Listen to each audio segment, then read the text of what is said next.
nos prières. Et parce qu'il entend, il répond. Dieu est bon.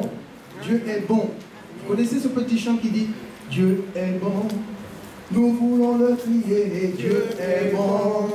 Le célébrer. Dieu est bon. Ne plus jamais en douter. Dieu est bon. Oui, c'est bien vrai. Amen. Et quand je pense à son amour pour moi, mon cœur saute de joie et je veux danser. Car dans son cœur il y a place pour moi et j'écoute les bras ouverts. Alléluia, Dieu est bon. Nous voulons le crier, Dieu. Levons-nous s'il vous plaît. Le célébrer, oui, Dieu est bon. Ne plus jamais en douter, Dieu est bon. Oui, c'est bien vrai. On peut l'appeler. Il est bon, il est bon notre Dieu. Il est bon notre Dieu.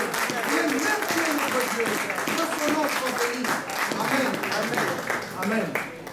Quand on entend de tels témoignages, moi j'ai envie de courir dans la maison de Dieu pour prier, pour intercéder, pour associer ma prière avec mes frères et mes sœurs, parce que je sais que lorsque nous prions, lorsque nous nous rassemblons d'un même cœur, d'une même pensée, eh bien Dieu écoute, Dieu qui écoute, il entend et il prend plaisir à répondre aux prières de son peuple.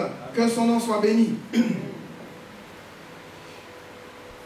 Nous allons poursuivre avec la seconde partie du sujet, sauver pour toujours ou pas. Telle est la question. Et nous allons ouvrir la parole de Dieu toujours dans 1 Timothée chapitre 4, versets 12 à 16. C'est Paul qui s'adresse à Timothée, ce jeune serviteur de Dieu. Paul lui dit que personne ne méprise ta jeunesse, mais sois un modèle pour les fidèles en parole, en conduite, en amour, en foi, en pureté, jusqu'à ce que je revienne. Applique-toi à la lecture et à l'exhortation, à l'enseignement. Ne néglige pas le don qui est en toi et qui t'a été donné par l'imposition des mains de l'Assemblée des anciens. Occupe-toi de ces choses, donne-toi tout entier à elles, afin que tes progrès soient évidents pour tous. Veille sur toi-même et sur ton enseignement, persévère dans ces choses, car en agissant ainsi, tu te sauveras toi-même et tu sauveras ceux qui t'écoutent. Amen. Les 7 étapes du savoir pour garder notre salut. Paul va dire à Timothée, premièrement, sois Timothée. Ensuite, il va lui dire, applique-toi. Ne néglige pas. Occupe-toi de ces choses. Donne-toi tout entier à elles. Veille sur ton enseignement. Persévère dans ces choses. Car quand tu feras toutes ces choses, en agissant ainsi, tu te sauveras toi-même et tu sauveras ceux qui t'écoutent. Donc nous avons partagé la première partie qui concernait le savoir-être dans le sens de se conduire, de se comporter.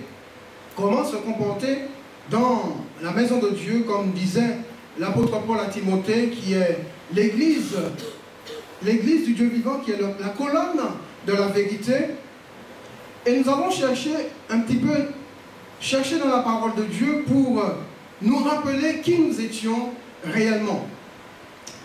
Ensuite, savoir s'intéresser dans le sens de s'appliquer, parce que lorsqu'on s'intéresse à quelque chose, eh bien, on s'applique pour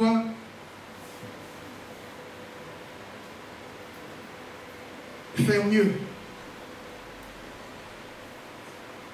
Et nous avons vu aussi que la parole de Dieu était comme un miroir divin qui nous renvoyait ce que nous étions et que nous ne devrions jamais oublier ce que nous étions avant que le Seigneur ne vienne faire sa demeure en nous par son esprit et ce que nous sommes devenus par la suite. Ensuite, nous avons vu savoir se prendre en charge dans le sens de grandir avec cette capacité de discernement, parce que celui qui sait discerner prouve qu'il a fait des pas, qu'il a grandi, qu'il n'est plus un bébé spirituel, mais qu'il est passé du stade de bébé à celui d'homme fait et de femme faite. Savoir se consacrer dans le sens d'être entier à Dieu. Et nous avons vu que la consécration était une ordonnance divine, parce que Dieu avait demandé à Moïse à ce que tous les premiers-nés des enfants d'Israël, hommes et animaux, lui soient consacrés, et non seulement lui soient consacrés, nous avons vu aussi que tous ces premiers-nés consacrés à Dieu, Dieu disait qu'ils m'appartenaient. Pas à moi, à Dieu. Et dans cette seconde partie, nous allons voir savoir prendre soin de, savoir rester en éveil pour, et savoir demeurer ferme. Alors, prendre soin de soi, prendre soin de son salut, c'est tellement important puisque l'apôtre Paul parle en disant à Timothée qu'en agissant ainsi, tu te sauveras toi-même. Ce qui veut dire que si nous n'agissons pas comme le Seigneur nous le recommande, c'est fort possible que nous passons à côté de notre salut.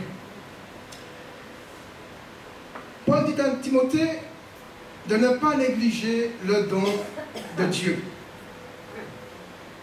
Si le don de Dieu qui avait été donné à Timothée au travers de l'imposition des mains des anciens de l'Assemblée des anciens, si Timothée ne devait pas négliger un tel don, je dis à combien plus forte raison, nous qui avions reçu le salut, ce don qui surpasse les dons que nous pouvons recevoir de la part du Saint-Esprit, puisque c'est le Saint-Esprit qui distribue les dons.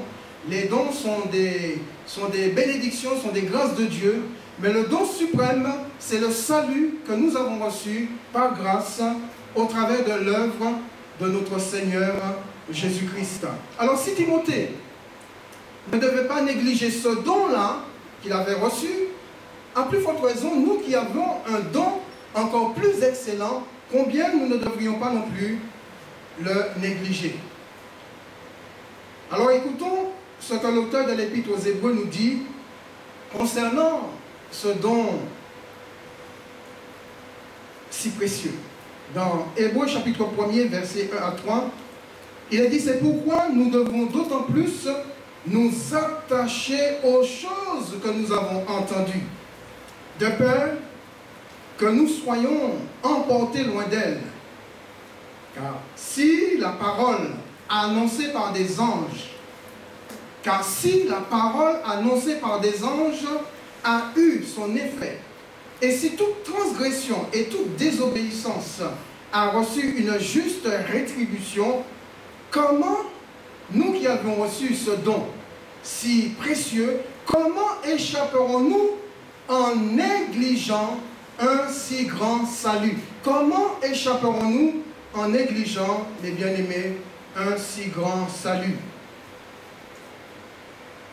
Le salut, annoncé d'abord par le Seigneur Jésus-Christ, nous a été confirmé par ceux qui les ont entendus. Nous savons que les paroles du Seigneur ont été entendues par les disciples et par un grand nombre de personnes. Les disciples ont gardé ces paroles et l'ont transmise après le départ du Seigneur de manière fidèle. Et il nous a dit que Dieu appuyait nos témoignages par des signes, des prodiges et des miracles. Le salut, c'est un don précieux à ne pas négliger, mes bien-aimés. Celui qui néglige le salut de Dieu, eh bien, risque de le voir s'éloigner de lui. Et quand le salut s'éloigne de nous, c'est-à-dire que si nous ne revenons pas au Seigneur, nous risquons de perdre notre salut. Quelquefois, on prêche l'évangile, un évangile qui n'est pas l'évangile qu'a annoncé le Seigneur, en faisant croire aux gens, dès l'instant où ils ont donné leur vie à Jésus, ils sont sauvés. Oui, c'est vrai, ils sont sauvés, mais à condition qu'ils s'attachent complètement, entièrement au Seigneur et vivent leur vie de manière qui plaise au Seigneur. C'est la raison pour laquelle Paul interpelle Timothée en lui disant, si tu agis de la sorte, de ce que tu as entendu, ce que tu as retenu, si tu agis comme la parole de Dieu te le recommande, eh bien, tu te sauveras toi-même. Et comme il était prédicateur, il lui dit, tu sauveras aussi ceux qui t'écoutent.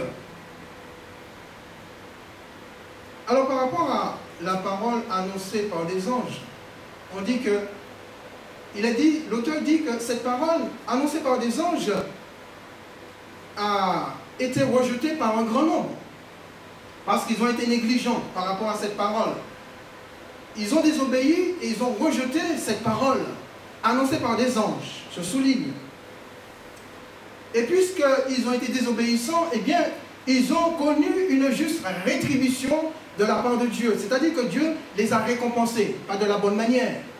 Mais Dieu les a punis à cause de leur désobéissance, à cause de leur négligence. Ils ont reçu un salaire de la part du Seigneur et ils ont été rejetés.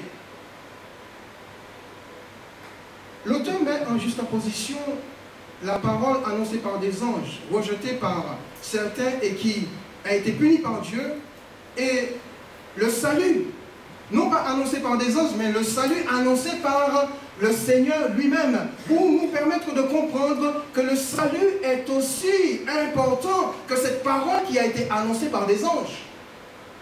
Puisque le salut a été annoncé par le Seigneur lui-même. Alors si Dieu a jugé ceux qui ont rejeté sa parole annoncée par des anges, à plus forte raison, il rejettera aussi ceux qui rejettent le salut annoncé par son propre Fils unique. Bien-aimés, il est important de dire, de souligner ce matin que être négligent en ce qui concerne notre salut ne nous fera pas du tout du bien.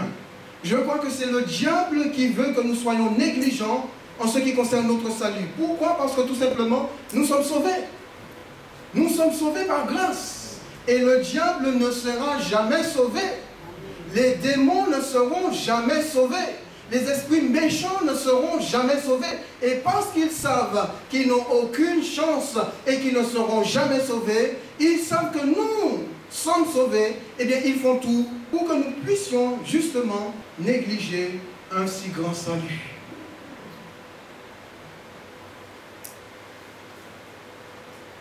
Celui qui n'accorde pas d'importance à son salut le néglige. Et la négligence ne fera que l'éloigner de son propre salut. Et je ne crois pas que la volonté de Dieu, c'est que nous soyons éloignés de lui. Si Dieu voulait que nous restions éloignés de lui, je crois que jamais il n'aurait livré ce qu'il avait de plus cher. Jamais il nous aurait donné son propre Fils unique. C'est parce que Dieu nous a voulu proches de lui. Non pas pour un jour, non pas pour un mois, non pas pour une année, non pas pour 10 ans, non pas pour 100 ans, non pas pour 1000 ans, mais pour l'éternité. Dieu nous veut proches de lui. C'est la raison pour laquelle il a tout accompli pour que nous puissions nous rapprocher davantage de lui et être dans sa présence, passer notre éternité dans sa présence. Ne pas négliger notre salut. Et pour éviter la négligence, quel est le conseil que nous donne l'auteur? Eh bien, il dit « attachez-vous ». L'auteur nous dit « attachons-nous fortement à tout ce qui concerne notre salut ». Nous avons besoin de nous attacher de manière forte à tout ce qui concerne notre salut. Pourquoi nous attacher fortement? Eh bien, tout simplement parce que le diable fera en sorte de nous détacher du salut. Tout est fait dans ce monde pour nous détacher du salut, pour nous éloigner du Seigneur. Mais la parole de Dieu nous appelle à nous attacher, à nous lier de manière forte au Seigneur, pour non seulement ne pas négliger notre salut, mais pour ne pas nous éloigner loin de lui et loin de notre Seigneur. L'auteur nous met en garde contre un tel détachement, parce que tous ceux qui se détachent du Seigneur, se détachent de leur salut, à moins qu'ils ne reviennent au Seigneur, eh bien, s'ils quittent cette terre, eh bien, ils se retrouveront loin de la présence de Dieu, c'est-à-dire dans les ténèbres éternelles.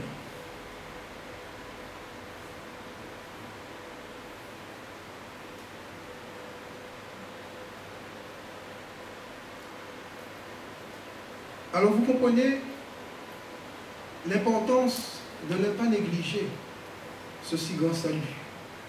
Un salut inestimable. Et je crois que des fois nous ne prenons pas la valeur du salut que nous avons reçu. Nous ne mesurons pas la grandeur, la valeur même du salut que nous avons reçu de la part de notre Dieu. Car si nous mesurions la valeur de ce salut, eh bien je crois que nous ferions le nécessaire, tout ce qui est en notre pouvoir pour le garder et pour être bien souvent moins négligent par rapport à cela. Je pense que c'est le fait de nous attacher fortement à notre salut qui nous ouvre les portes de la bénédiction divine. Quand nous nous attachons à Dieu, ça veut dire que Dieu constate que nous l'aimons de tout notre cœur.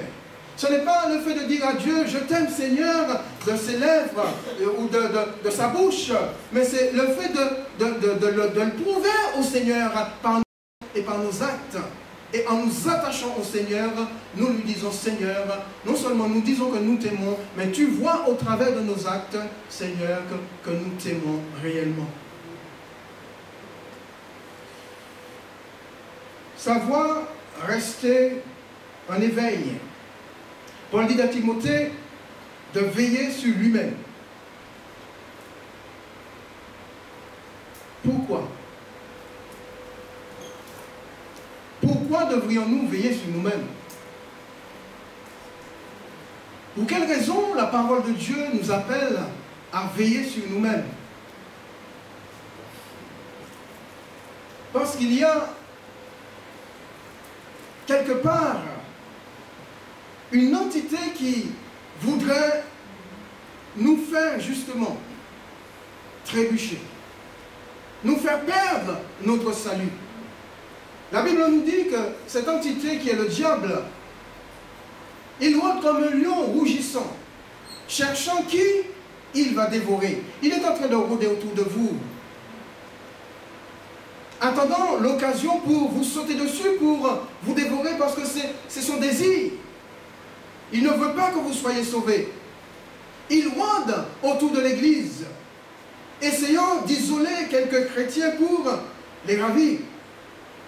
Il rôde, il crie comme un lion rugissant. Malheureusement, il n'est pas un lion. Il n'est pas un lion. Le seul lion que nous connaissons, c'est le lion de la tribu de Juda. C'est le lion de la tribu de Juda. Le seul qui rugit comme un lion, c'est Jésus. Il est le lion de la tribu de Juda. Et quand Jésus rugit, aucun ennemi ne peut rester devant un tel rugissement. Aucun adversaire ne peut rester devant un tel rugissement. Et quand le diable tourne autour de vous, vous savez qu'est-ce que Jésus fait? Jésus rugit pour vous. Et quand Jésus rugit pour vous, le diable, il s'enfuit parce qu'il a peur du rugissement du Seigneur. Il connaît la puissance de son rugissement. Il sait très bien lorsque le Seigneur se lève pour rugir pour son enfant, eh bien, c'est sa fête. Donc il fuit. Veille sur toi-même. Et si nous ne veillons pas sur nous-mêmes, mes bien-aimés, comment voulez-vous que le Seigneur rougisse pour nous? Si nous vivons comme nous voulons, si nous vivons à notre manière, si nous ne nous conformons pas à la parole de Dieu, aux ordonnances divines, si nous ne les respectons pas, comment voulez-vous que le Seigneur rougisse pour nous lorsque nous sommes en difficulté? Dieu ne le fera pas, le Seigneur ne le fera pas. Il attendra tout simplement que nous puissions nous attacher à lui pour qu'il prenne notre défense. Dans 1 Pierre au chapitre 5, versets 8 et 9, Pierre dit, soyez sobres, veillez. Et il termine une phrase, soyez sobres, veillez. Votre adversaire, le diable, rôde comme un lion rugissant, sachant qui il dévorera. Résistez-lui avec une foi ferme, sachant que les mêmes souffrances sont imposées à nos frères dans le monde.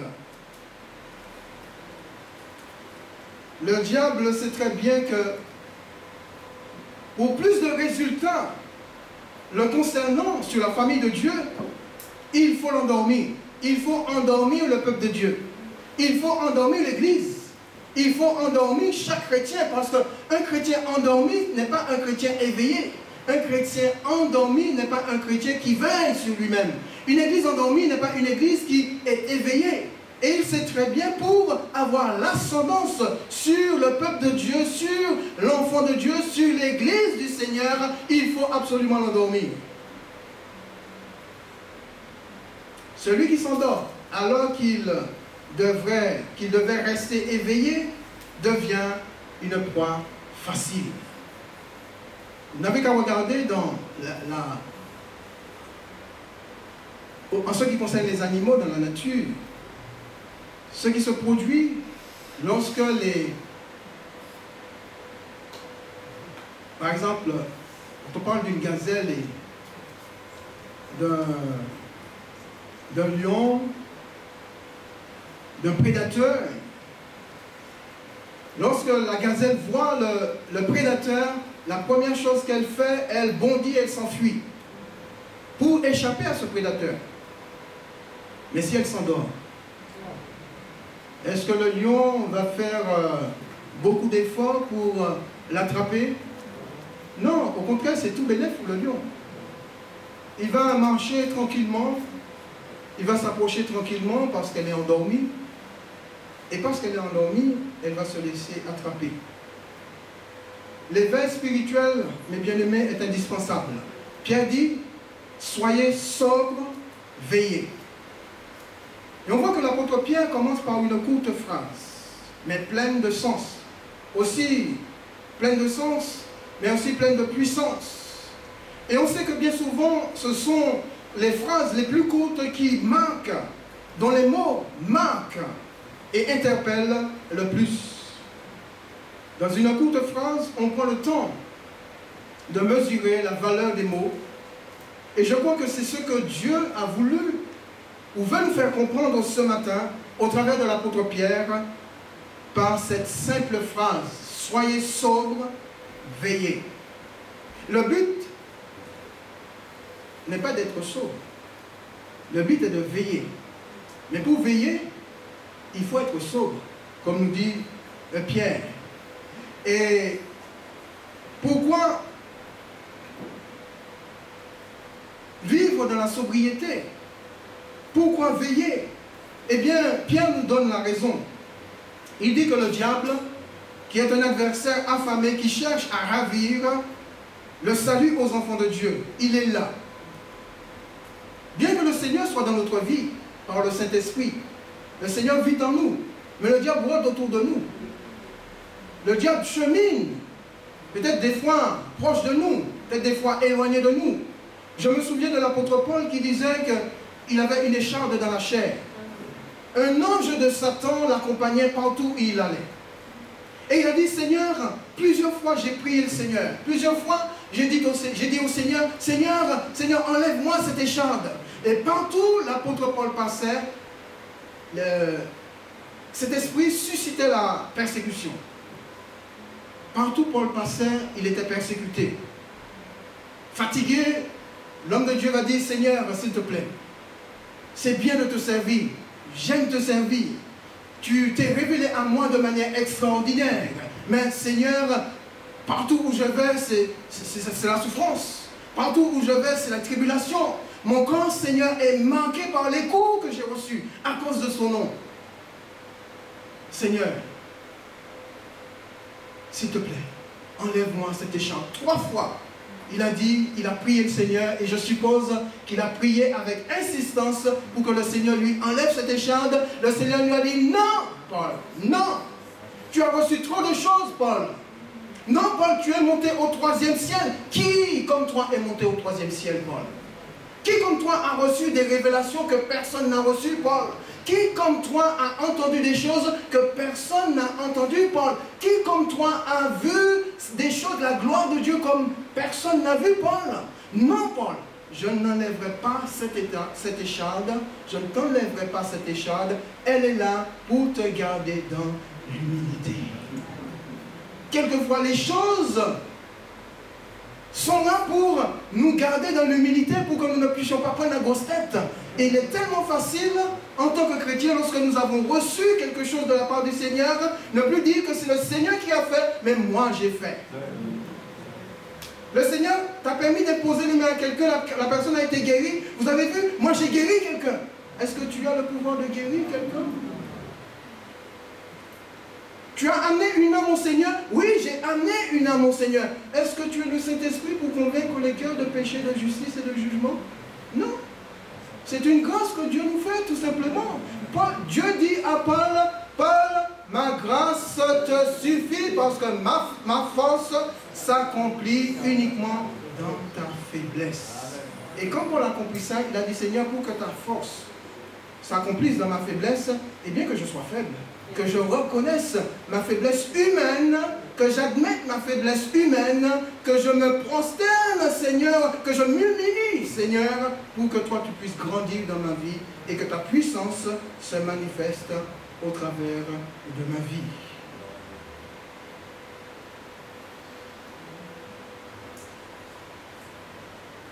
Quand Paul dit à Timothée de veiller sur lui-même, sur le plan spirituel, il appelle à ne pas s'endormir et à s'entretenir pour garder son salut. Il faut s'entretenir pour garder son salut.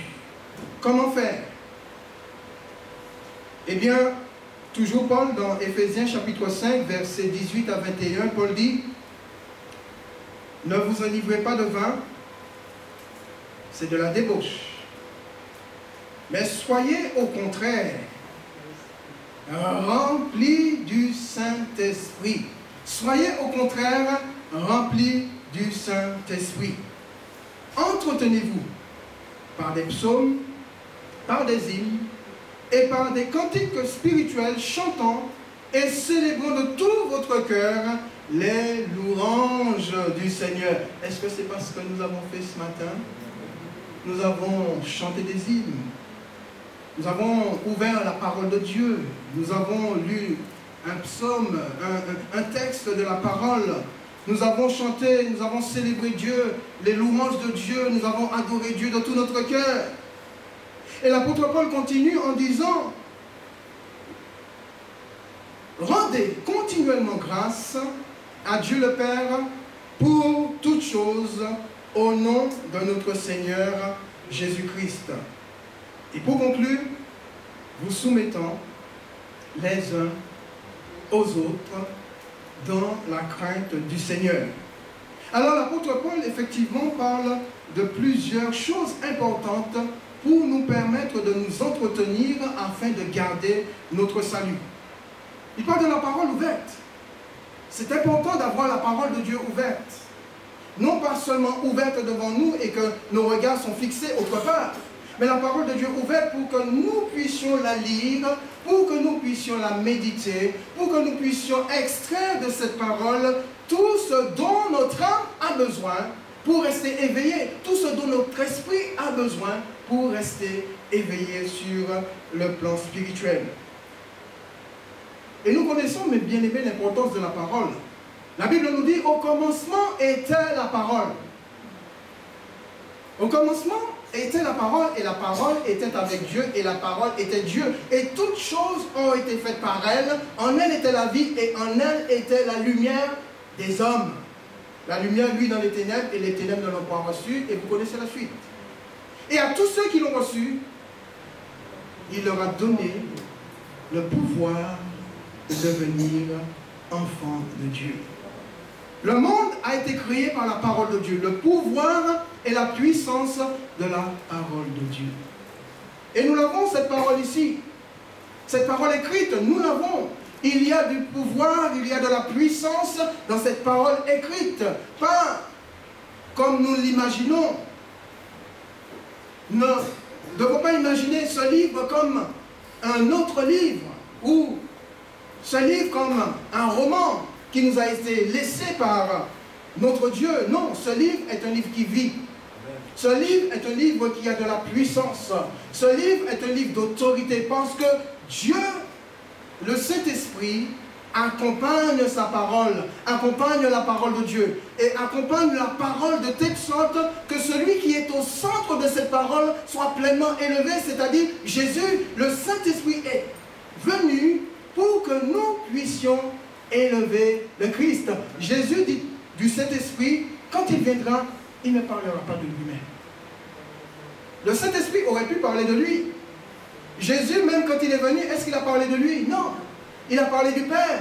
Chacun a eu son temps d'humilité devant l'autre. Jésus, son temps d'humilité devant le Père. Le Saint-Esprit, son temps d'humilité devant le Fils. Mais ils sont tous Dieu. Le Saint-Esprit est Dieu. Ça, on ne peut pas nous l'enlever. Jésus est Dieu. Ça, on ne peut pas nous l'enlever. Mais chacun a eu une position à un moment donné de soumission vis-à-vis de l'autre. Jésus vis-à-vis de son Père et le Saint-Esprit vis-à-vis du Fils.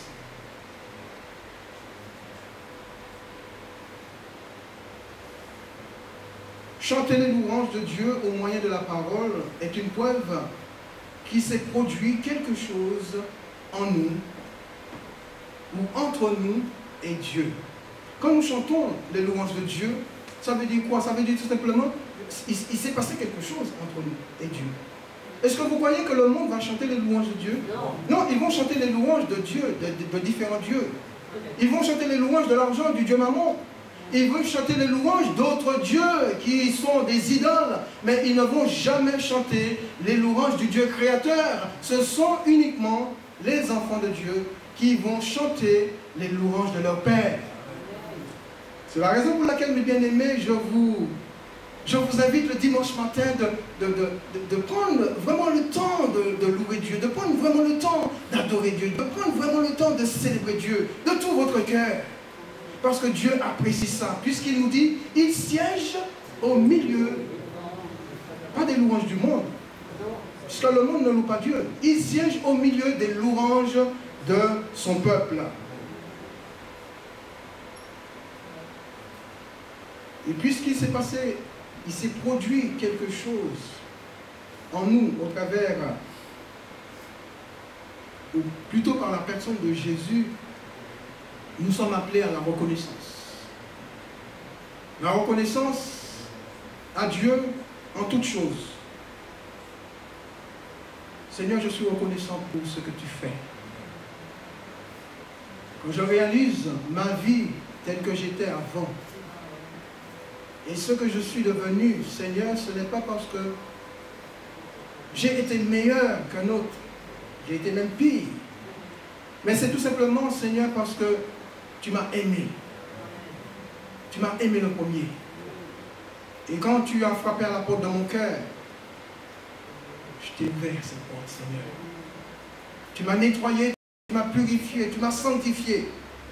Et tu as établi en moi ton esprit, faisant de moi le temple de ton esprit. Alors ne serait-ce que pour ça, Seigneur, j'ai de la reconnaissance pour toi. J'ai de la reconnaissance pour mon salut. J'ai de la reconnaissance pour la santé que tu me donnes. J'ai de la reconnaissance pour le travail que tu m'as donné. J'ai de la reconnaissance pour mon épouse. J'ai de la reconnaissance pour mon époux. J'ai de la reconnaissance pour mes enfants. J'ai de la reconnaissance pour ma famille. J'ai de la reconnaissance pour tout, Seigneur. Soyez reconnaissants en toutes choses, nous dit la parole de Dieu. Ça, mes bien-aimés, ça c'est un programme excellent. extraordinaire que nous livre Paul. C'est un très beau programme pour se muscler spirituellement et rester en éveil si nous voulons garder notre salut. Vous avez déjà vu ceux qui font de la haltérophilie?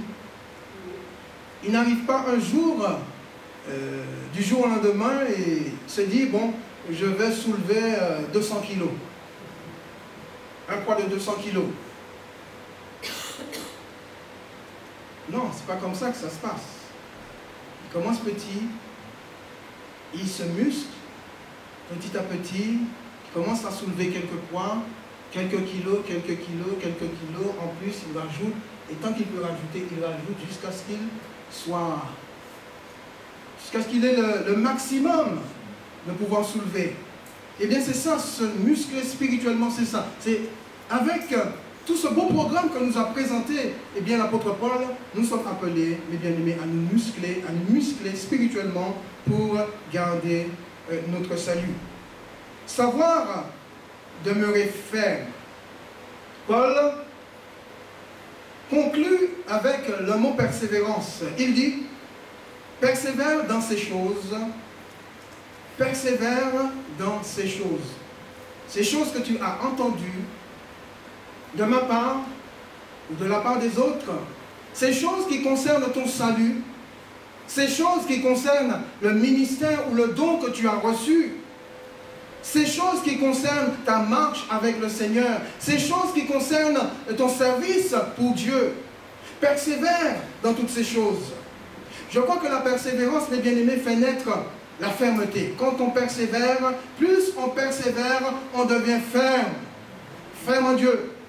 Dans le livre de l'Apocalypse, au chapitre 3, verset 2, à l'église de Sardes, Jésus dit, sois vigilant. Jésus appelle l'église de Sardes à rester vigilante, à vivre dans la vigilance. Sois vigilant. Et il parle aux responsables en lui disant, affermis le reste qui est près de mourir, car je n'ai pas trouvé tes œuvres parfaites devant mon Dieu. Sois vigilant et affermis le reste qui est près de mourir, car je n'ai pas trouvé tes œuvres parfaites devant mon Dieu. Il est important de vivre dans la vigilance.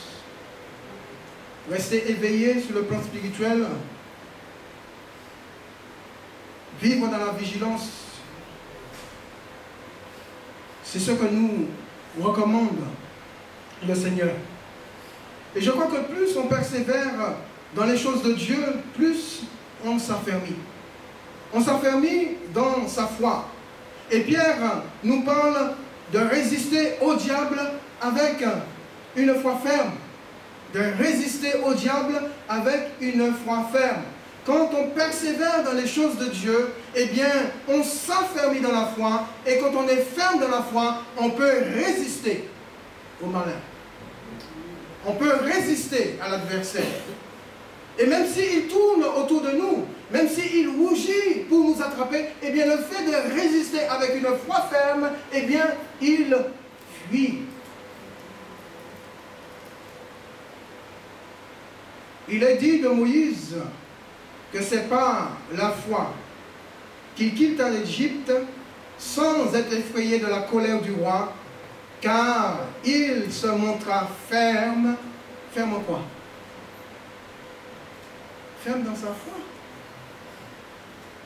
Car il se montra ferme comme voyant celui qui est invisible. De qui Moïse parle, ou de qui l'auteur parle, en mentionnant celui qui est invisible?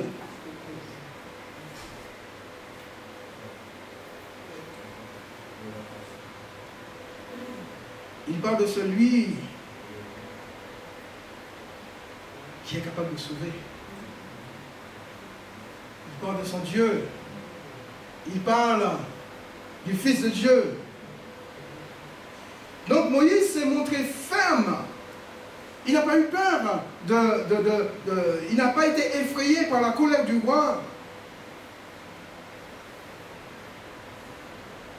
Mais il va se montrer ferme dans sa foi. Parce qu'il avait les regards fixés sur l'invisible. Il avait les regards fixés sur ce que Dieu lui avait promis. Ce que Dieu avait promis à son peuple. À un moment donné, Moïse va quitter le palais royal pour prendre part avec son peuple. Parce qu'il avait réalisé qu'il n'était pas égyptien, mais qu'il était fils d'Hébreu. Ce peuple qui était méprisé mis en esclavage par les Égyptiens. Moïse va se montrer ferme dans sa foi parce qu'il avait les regards fixés sur Jésus. Amen. Vous savez, lorsqu'on persévère et qu'on s'affermit dans la foi, on n'est pas effrayé. On n'est pas effrayé par qui que ce soit. On n'est pas effrayé par quoi que ce soit. Quelquefois, le diable essaie de nous effrayer par des nouvelles, des mauvaises nouvelles. Quelquefois, on peut être effrayé par la maladie qui vient nous frapper. On peut être effrayé par autre chose. Mais lorsqu'on a les regards fixés sur Jésus, quand on persévère dans les choses de Dieu, quand on s'affermit dans la foi, eh bien, on ne se laisse pas effrayer. Parce qu'on sait très bien ce qui nous arrive. Dieu est au contrôle. Notre Dieu est au contrôle. Dieu n'est pas perturbé par ce qui arrive dans le monde. Dieu est au contrôle, mes bien-aimés. Il est au contrôle de nos vies, de ce qui nous arrive. Dieu permet bien souvent des choses dans nos vies, mais il ne nous abandonne pas. Il dit combien de fois le juste tombe. 7 fois le juste tombe, et s'il revient à Dieu, eh bien 7 fois le Seigneur le relève. Pour nous montrer combien Dieu nous aime. Combien Dieu n'a pas envie que nous puissions nous éloigner de lui, mais qu'il veut que nous puissions rester proches de lui. On s'affermit dans sa marche avec Dieu. Dans le psaume 37, versets 23 à 24,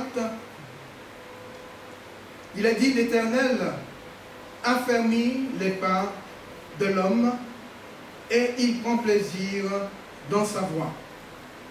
S'il tombe, il n'est pas terrassé, car l'Éternel lui prend la main. Je relis ce texte.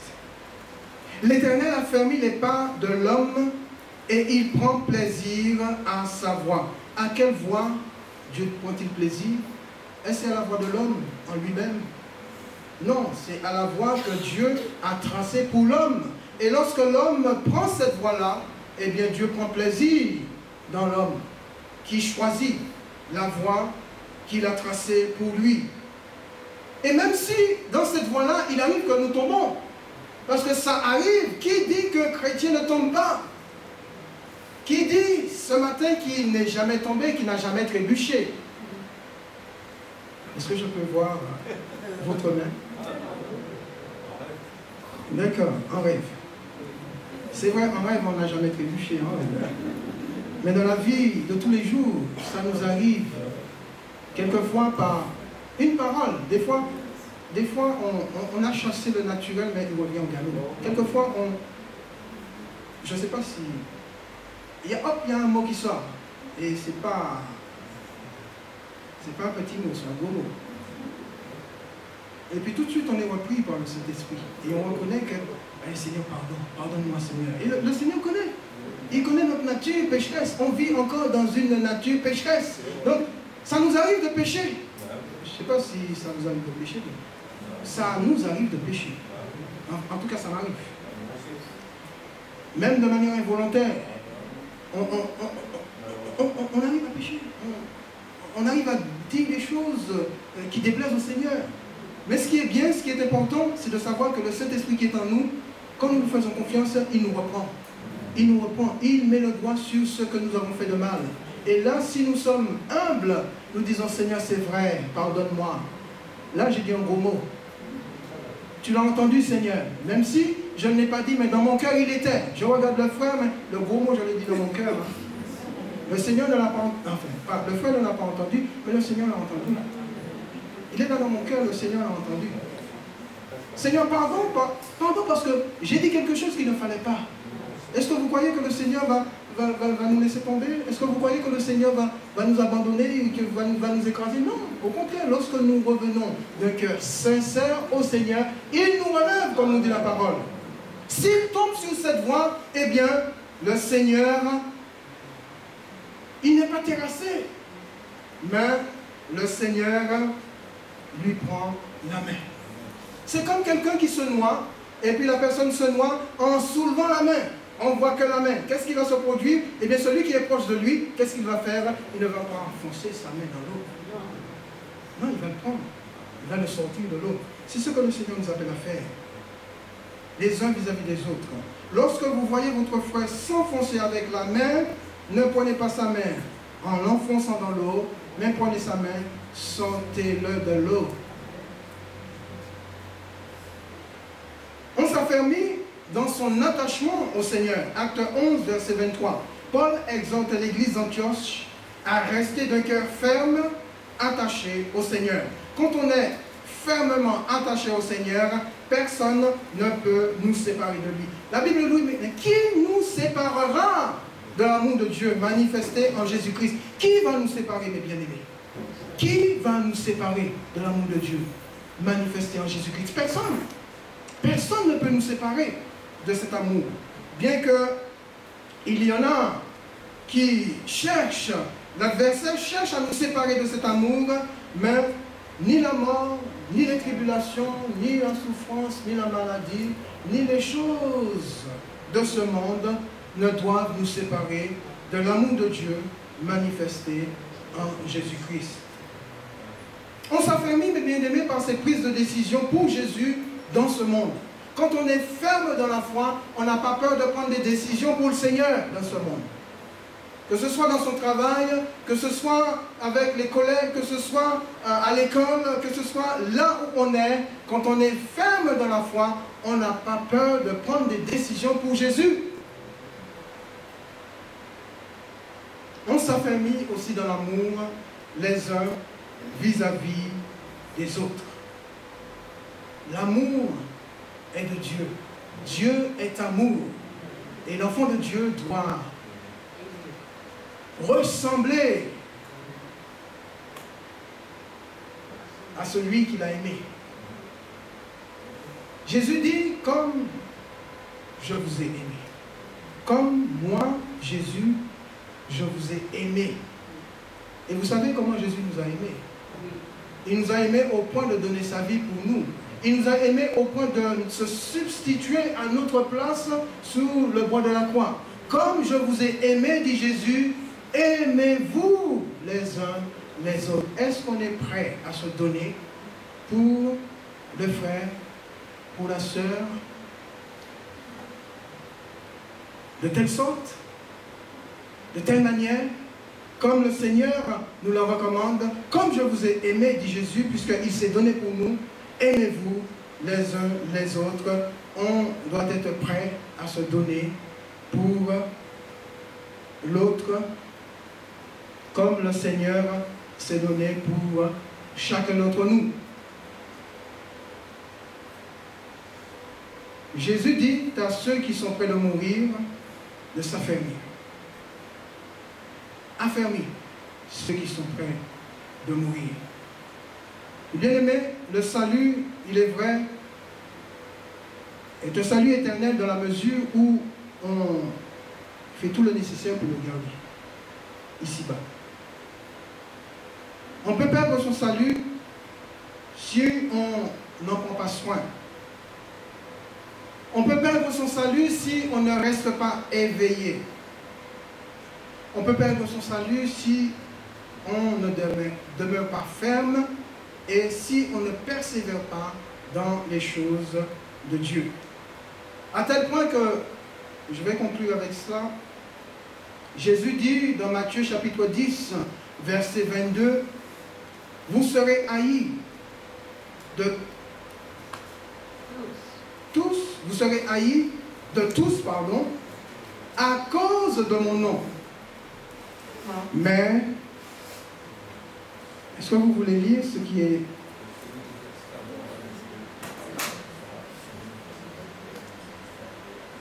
est souligné en rouge? Est-ce que vous voulez le lire en haute voix?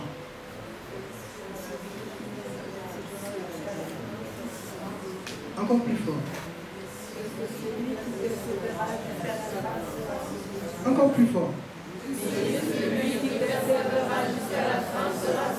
Encore plus fort.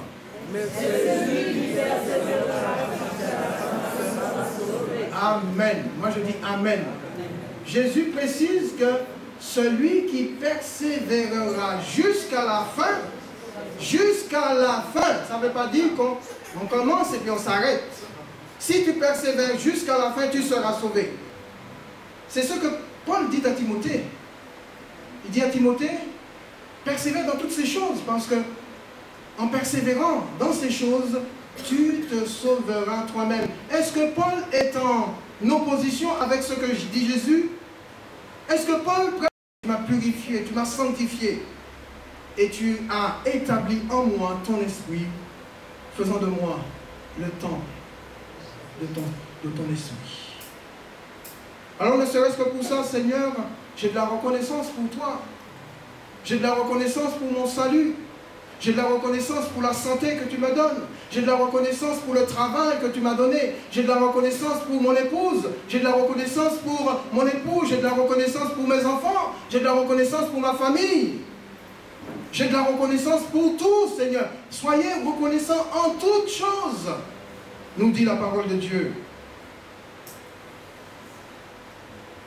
Ça, mes bien-aimés, ça c'est un programme excellent, extraordinaire que nous livre Paul. C'est un très beau programme pour se muscler spirituellement et rester en éveil si nous voulons garder notre salut. Vous avez déjà vu ceux qui font de la haltérophilie?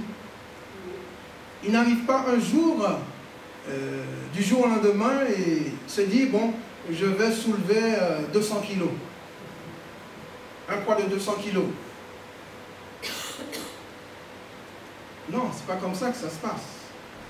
Ils commencent petit, ils se musclent, petit à petit, ils commencent à soulever quelques poids, quelques kilos, en plus il rajoute, et tant qu'il peut rajouter, il rajoute jusqu'à ce qu'il ait le maximum de pouvoir soulever. Eh bien c'est ça, se muscler spirituellement, c'est ça. C'est avec tout ce beau programme que nous a présenté, eh bien l'apôtre Paul, nous sommes appelés, mes bien-aimés, à nous muscler spirituellement pour garder notre salut. Savoir demeurer ferme. Paul conclut avec le mot persévérance. Il dit, persévère dans ces choses, persévère dans ces choses.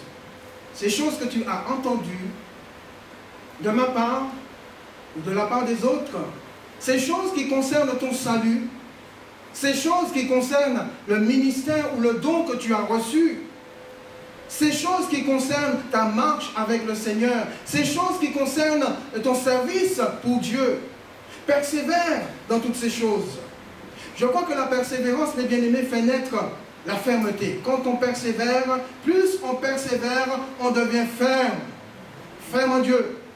Dans le livre de l'Apocalypse, au chapitre 3, verset 2, à l'église de Sardes, Jésus dit, sois vigilant.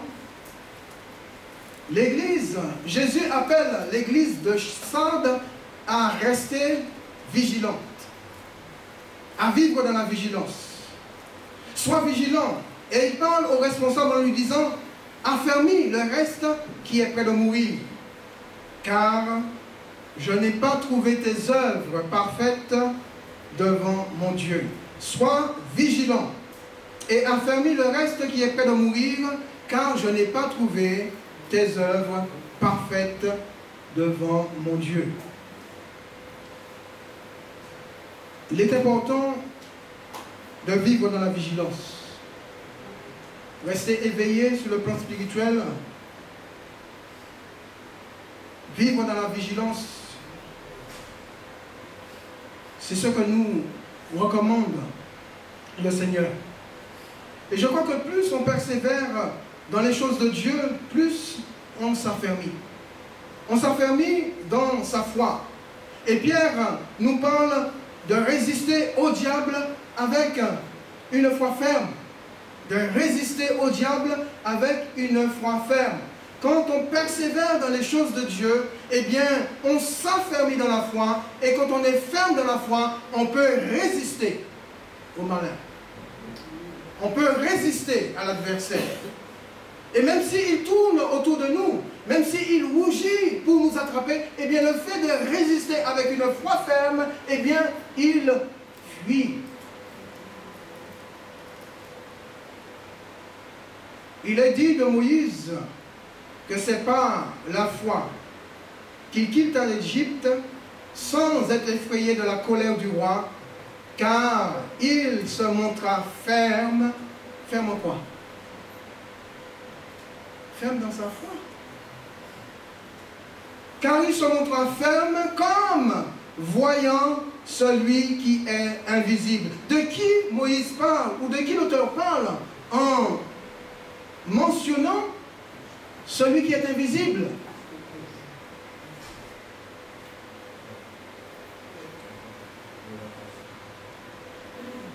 Il parle de celui qui est capable de sauver. Il parle de son Dieu. Il parle du Fils de Dieu. Donc Moïse s'est montré ferme. Il n'a pas eu peur, il n'a pas été effrayé par la colère du roi. Mais il va se montrer ferme dans sa foi. Parce qu'il avait les regards fixés sur l'invisible. Il avait les regards fixés sur ce que Dieu lui avait promis.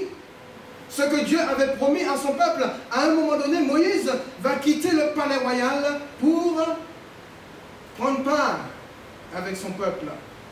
Parce qu'il avait réalisé qu'il n'était pas égyptien, mais qu'il était fils d'Hébreu. Ce peuple qui était méprisé mis en esclavage par les Égyptiens.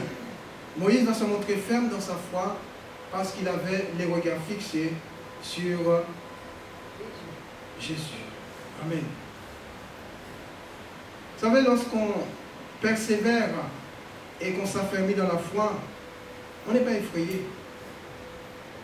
On n'est pas effrayé par qui que ce soit. On n'est pas effrayé par quoi que ce soit.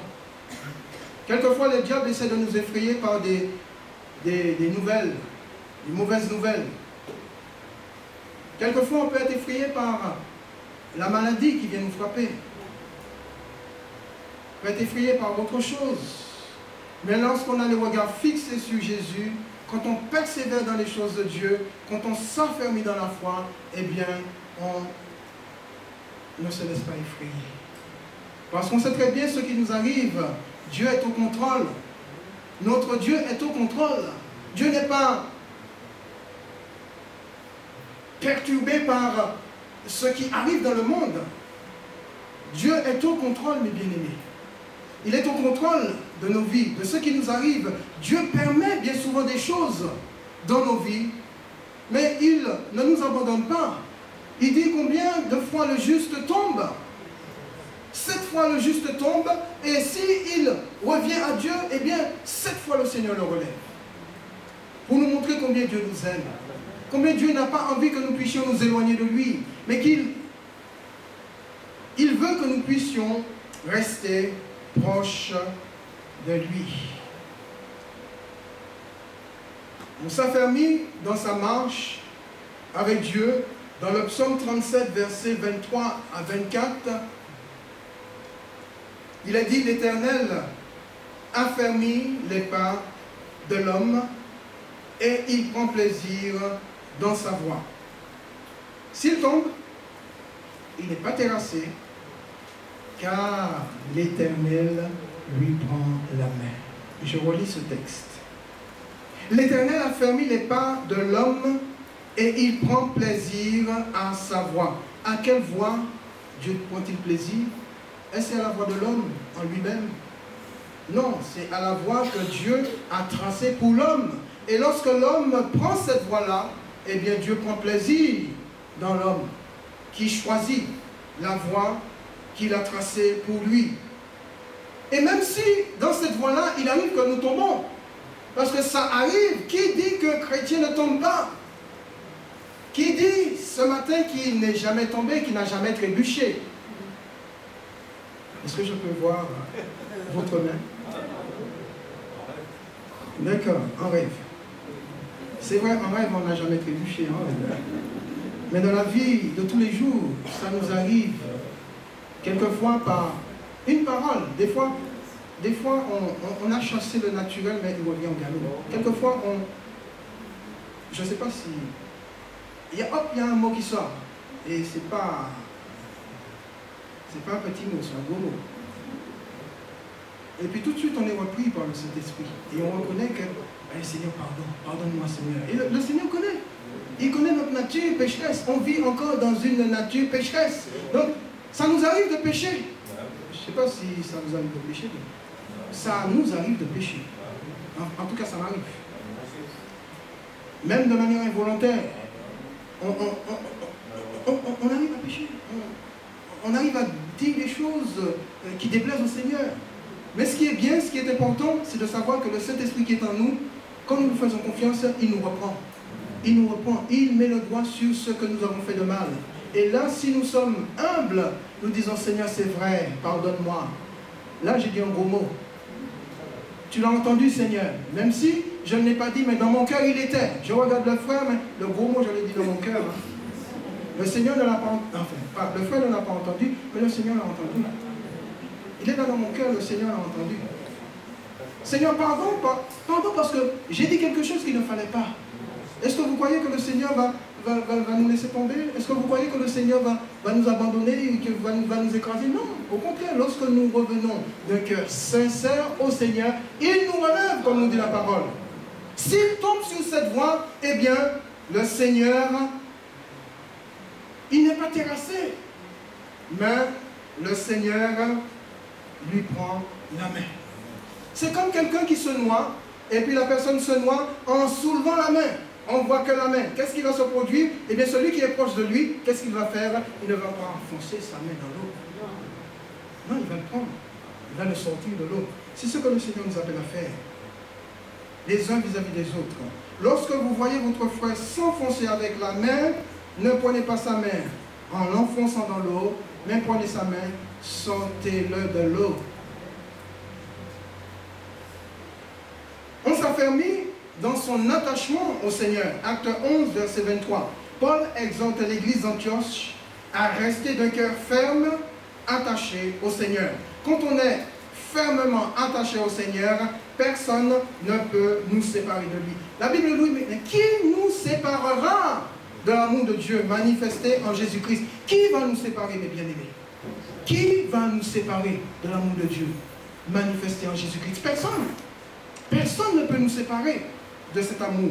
Bien qu'il y en a qui cherchent, l'adversaire cherche à nous séparer de cet amour, mais ni la mort, ni les tribulations, ni la souffrance, ni la maladie, ni les choses de ce monde ne doivent nous séparer de l'amour de Dieu manifesté en Jésus-Christ. On s'affermit, mes bien-aimés, par ces prises de décision pour Jésus dans ce monde.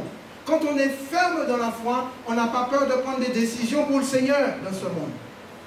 Que ce soit dans son travail, que ce soit avec les collègues, que ce soit à l'école, que ce soit là où on est, quand on est ferme dans la foi, on n'a pas peur de prendre des décisions pour Jésus. On s'affermit aussi dans l'amour les uns vis-à-vis des autres. L'amour est de Dieu. Dieu est amour. Et l'enfant de Dieu doit ressembler à celui qu'il a aimé. Jésus dit, comme je vous ai aimé. Comme moi, Jésus, je vous ai aimé. Et vous savez comment Jésus nous a aimés? Il nous a aimés au point de donner sa vie pour nous. Il nous a aimés au point de se substituer à notre place sous le bois de la croix. Comme je vous ai aimé, dit Jésus, aimez-vous les uns les autres. Est-ce qu'on est prêt à se donner pour le frère, pour la sœur, de telle sorte, de telle manière, comme le Seigneur nous le recommande, comme je vous ai aimé, dit Jésus, puisqu'il s'est donné pour nous, aimez-vous les uns les autres. On doit être prêt à se donner pour l'autre, comme le Seigneur s'est donné pour chacun d'entre nous. Jésus dit à ceux qui sont prêts de mourir de s'affermir. Affermis ceux qui sont prêts de mourir. Bien-aimé, le salut, il est vrai, est un salut éternel dans la mesure où on fait tout le nécessaire pour le garder, ici-bas. On peut perdre son salut si on n'en prend pas soin. On peut perdre son salut si on ne reste pas éveillé. On peut perdre son salut si on ne demeure pas ferme et si on ne persévère pas dans les choses de Dieu. À tel point que, je vais conclure avec cela, Jésus dit dans Matthieu chapitre 10, verset 22, « Vous serez haïs de tous, vous serez haïs de tous, pardon, à cause de mon nom. » Mais, est-ce que vous voulez lire ce qui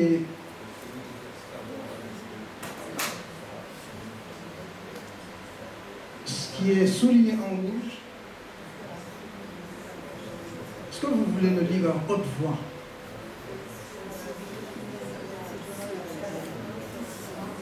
Encore plus fort. Encore plus fort. Encore plus fort.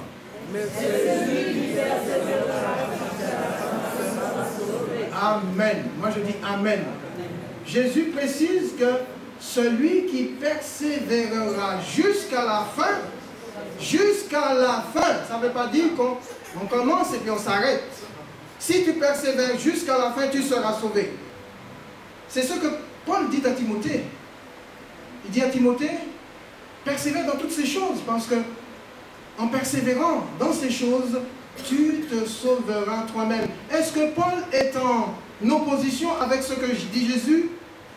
Est-ce que Paul prêche l'évangile que celui que le Seigneur a prêché, quand le Seigneur dit, mais celui qui persévérera jusqu'à la fin sera sauvé, quand Paul dit, persévère dans ces choses, quand tu persévères dans ces choses, tu te sauveras toi-même. Non, il n'y a pas d'opposition entre ce que Paul dit à Timothée et c'est ce que Jésus nous dit aujourd'hui. Ce qui veut dire que pour que Jésus appelle à la persévérance jusqu'au bout, pour être sauvé, si on ne veut pas perdre son salut, c'est bien parce qu'il est possible, les bien-aimés, de le perdre. Et je crois qu'aucun de nous n'a envie ce matin de perdre son salut.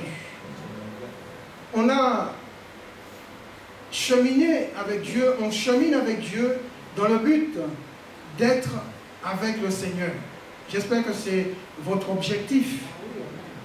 Quand vous avez donné votre vie à Jésus, quand vous avez vu que Jésus vous a transformé, votre objectif, c'est d'être avec Dieu, c'est d'être dans la lumière, c'est d'être dans la présence de Dieu, c'est de vivre avec le Seigneur. C'est là aussi mon objectif. Et pour cela, nous devons tout faire pour garder notre salut. Alors la question qui se pose, est-ce que vous mettez tout en œuvre pour garder votre salut? Est-ce que moi je mets tout en œuvre pour le garder, mon salut? Eh bien, je vous laisse répondre à cette question. Prions le Seigneur. Alléluia, Jésus. Notre Dieu, notre Père, nous te bénissons et nous te remercions parce que tu nous as sauvés, c'est vrai, mais tu nous appelles à garder, à persévérer, à rester éveillés, à nous attacher.